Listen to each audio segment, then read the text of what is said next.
All right, before we get started, I have a disclaimer.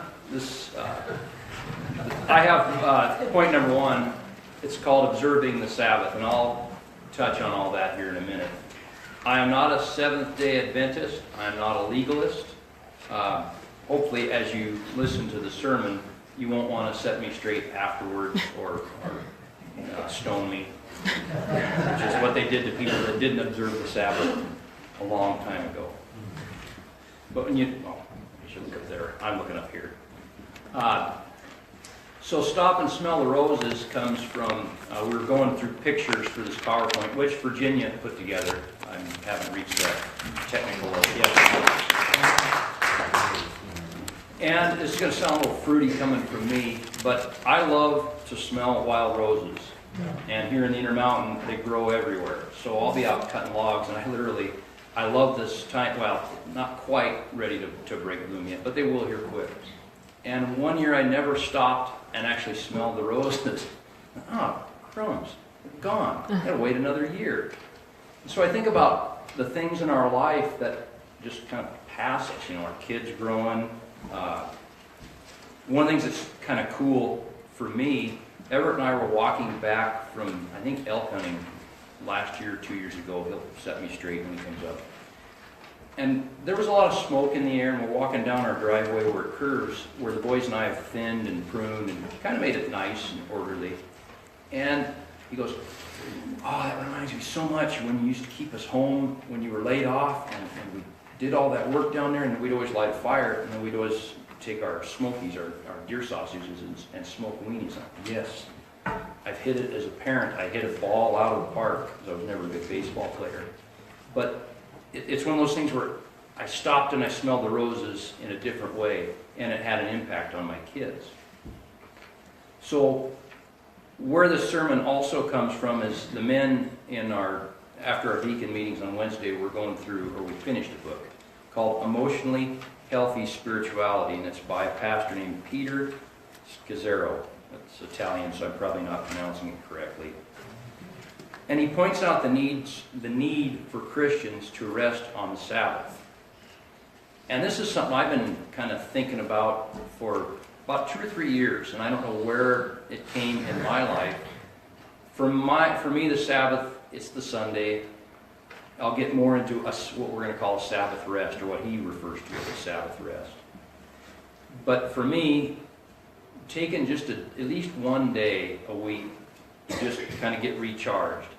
And I don't have the most stressful life, but I remember when I lived in Hot Springs, Montana, I call it the family business. These people I can go in their house right now and go into the fridge, and they wouldn't think a thing of it. If I drove up 3 hours from now and showed up and helped myself to the fridge, they wouldn't even look. I got that from Dave. Oops. That's how comfortable we are. But I worked for them for a number of years, and I watched them raise their kids, and they were involved in little guy wrestling.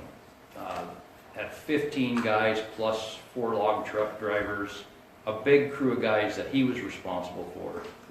And because I was kind of part of the family business, I helped with that. But I watched these people get so busy that I always swore, I'm not doing that. And while maybe not to that degree, I've done exactly that. Getting involved with the 4-H and the forestry contest and the tree farm, and then working on starting my own business. I'm right there where Jeff, the other Jeff, although they look alike, was 15, 17 years ago. And that's not, for me, a healthy place. So as I'm reading this book, I'm going, oh wow, this guy's got some pretty good information. And I just want to point out, when I see books called Emotionally Healthy Spirituality, I'm thinking, this guy's a flake.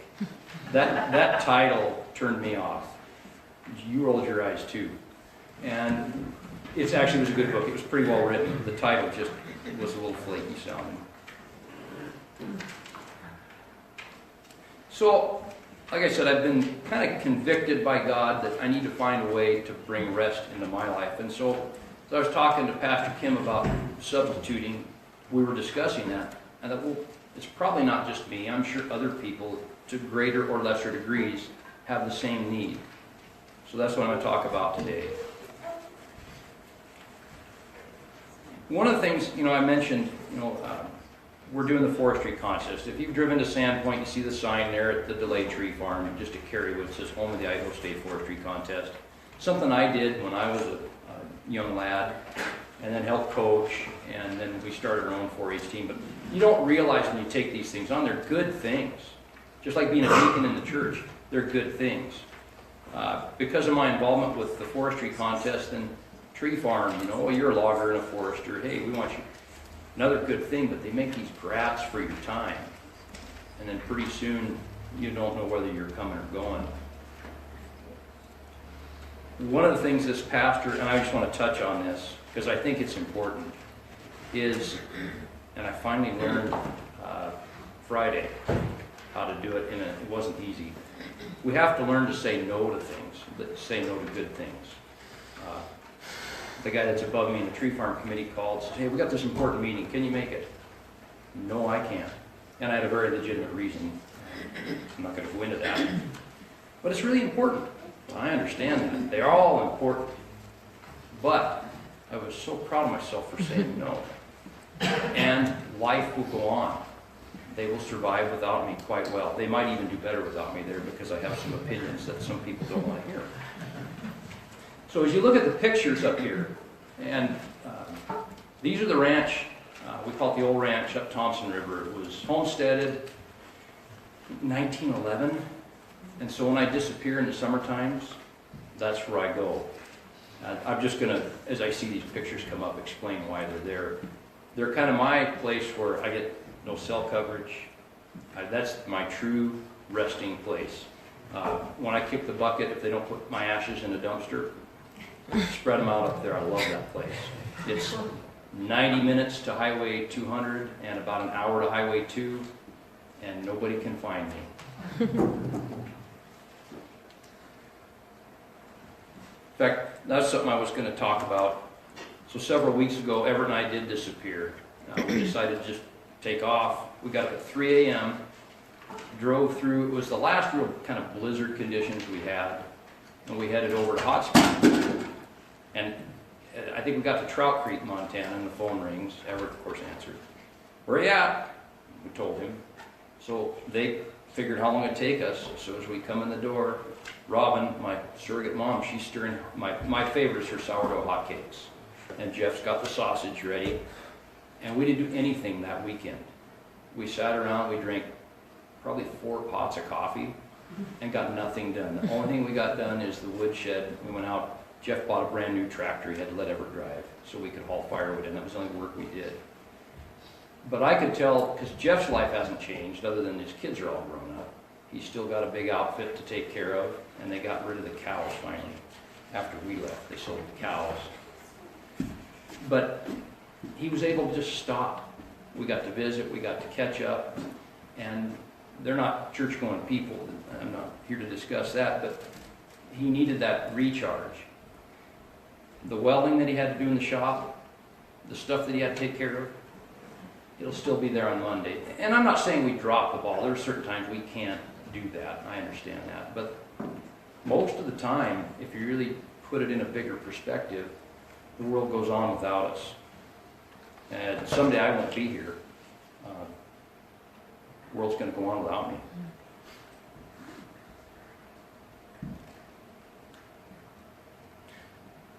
So my point number 2 is, what is the Sabbath? I already talked about, some folks, the Sabbath is a Saturday. Of course, not everyone recognizes this, and my point isn't to focus on this, but on the need for a Sabbath rest.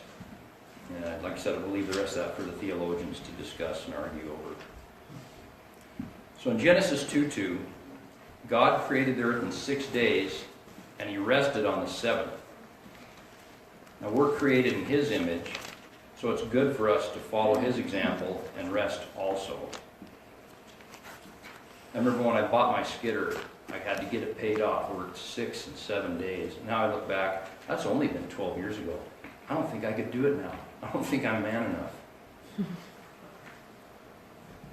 If we go down and look at it in Exodus, chapter 20, verses 8 through 11, God gives us the 4th commandment, which we read. I'll read it again.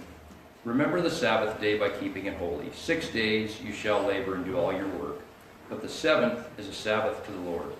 On it you shall do no work, neither you, nor your son or daughter, nor your manservant or maidservant, nor the alien within your gates. For in 6 days the Lord made the heavens and the earth, the sea, and all that is in them. But he rested on the seventh day. Therefore the Lord blessed the Sabbath day and made it holy. Over 2,500 years elapsed between the time of creation, when God made the earth, and when that law was given.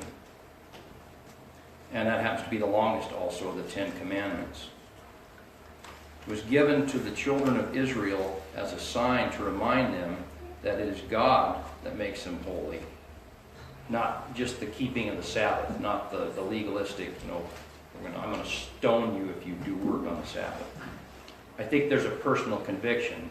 And I kind of want to talk about the fact that Pastor Kim, he works on Sunday. I don't think he's going to hell for that.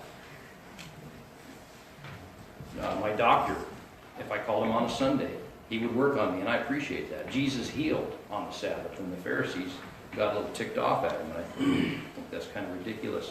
But we still got to be careful that we don't get legalistic. The word Sabbath comes from the Hebrew word meaning to stop working. And it began Friday at dusk and ended Saturday at dusk. I think the Jews, don't practicing Jews still, I should be asking you guys questions, but I think practicing Jews still look at that, or yes, they practice that. That's true. So why is the Sabbath important? As I said, that author, Pastor Scazzaro, contends that we live in a blizzard. And he's talking about American society, I think, primarily. And we say yes to too many things, unless you're better disciplined. And by this, he means that we lose our way. And he had kind of an interesting analogy. He talked about in the upper Midwest, where they have real blizzards, not really what we have here. The farms will tie ropes from the house to different outbuildings because they found farmers and ranchers froze to death, 100 feet from their house. They could not find their way. So what happens when we are in this blizzard? We become overscheduled, tense, preoccupied, starved for time, and then you try to utilize every spare minute you have. Now I contend that, and I don't practice what I preach very well, but it's better to do one or two things well than several things poorly. I was thinking about that yesterday with our forestry kids.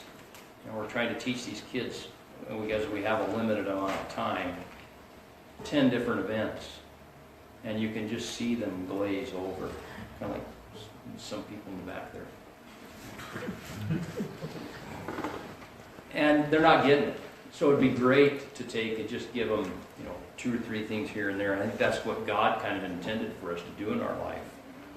Because there is going to be probably going to be tomorrow. So, and I'm sure most people at some level can relate to this. Stopping and observing the Sabbath can help us find our way or reconnect with God. And it can refresh us both physically and spiritually. So Pastor Kim explained that, he wanted me to make sure I explained that Jesus is our true Sabbath.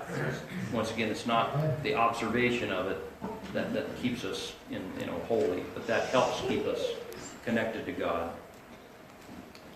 So, go ahead and look at, if you want to, Hebrews 4:10, which says, "For anyone who enters God's rest also rests from his own work, just as God did from his." Once again, we're created in his image. We need to take a rest. Jesus' words to his disciples in Mark 6, verse 31, "Come aside and rest a while." Observing the Sabbath is a form of worship. It's one way we honor God.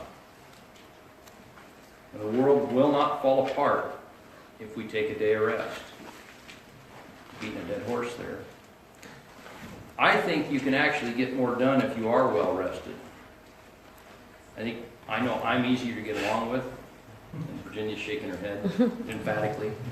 What about you, Nate? You agree? I know that I think and respond to life more clearly, so I make better decisions. I don't snap at people. I'm surprised I do that, but I do that. Which day you take your Sabbath, I don't believe is that important, but rather that you take a day. And go ahead and look at Romans 14, verse 5 and 6. Pastor talks about the liberty this gives us. One man considers one day more sacred than another. Another considers every day alike. Each one should be fully convinced in his own mind. He who regards one day as special does so to the Lord. He who eats meat eats to the Lord, for he gives thanks to God, and he who abstains does so to the Lord and gives thanks to God. You were right. This went way faster than I thought. She said ramble on, and I made extra notes. So, how I observe the Sabbath. And that's one way. There you go, Dave. Good, let's go. On game. So, last year we went out with Derek and Marie, and it was the last nice weekend. I love that stretch of the Coeur d'Alene River by the Cataldo Mission. And when the cottonwoods, before they lose all their leaves, it's really pretty. So we stuck the kayaks in there by the mission and kayaked around for the day. And that was it. I think that next week we started getting, at least up here on Brickle Creek, started getting snow. I was really glad we did that. That was our last opportunity. In order for me to observe the Sabbath, I need better self-discipline. So when I come home on Friday night, the last thing I want to do is take my saws out of the truck and take the chains and all the stuff that I have to do to get ready for Monday morning, so I don't have to do it Saturday or Sunday. It's hard. So what I've developed is ways to make my homework, everybody has chores, but to make it fun so that I get it done. So I put a radio player out there, and I like classic rock music, and whatever I do to entertain myself, so I really don't realize that I'm going through the same thing I've done for the last 30 years every night. I try to get up early, read my Bible, and enjoy the silence. That's one way it's kind of restful for me. I'm solitude dependent. Then I like to take walks out through our place. And I like to smell the rose as well. Actually, I like to observe what's going on. I like to watch, it sounds silly, I like to watch the trees grow. Some of these trees I've tended and planted, and some of them I've thinned and groomed. I suppose it's like a person walking out in their vegetable garden. For me, it's just a larger scale. So with that, I would like you guys to find what works for you and try it.